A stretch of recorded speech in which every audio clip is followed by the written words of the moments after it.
Good morning guys, good afternoon, good evening. Meron tayo guys na ginawang power station. Ito siya guys. Sumubok tayong gumawa. May mga switch din siya. Ito para sa USB. Ito yung USB. Papanda rin natin sa next guys. Lagyan natin ng switch para sa overall cut off switch nito guys, pag on tsaka pag off.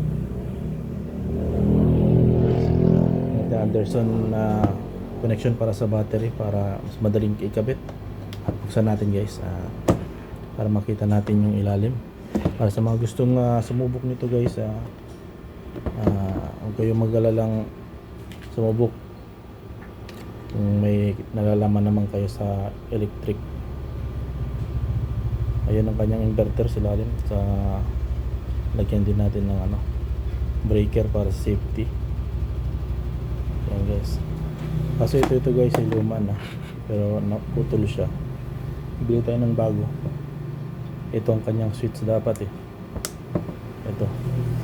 ito naman para sa switch sa ilaw. Lagyan natin ng ilaw. So far wala pang mga pyesa. Salamat guys, sana mag-subscribe kayo. Bye.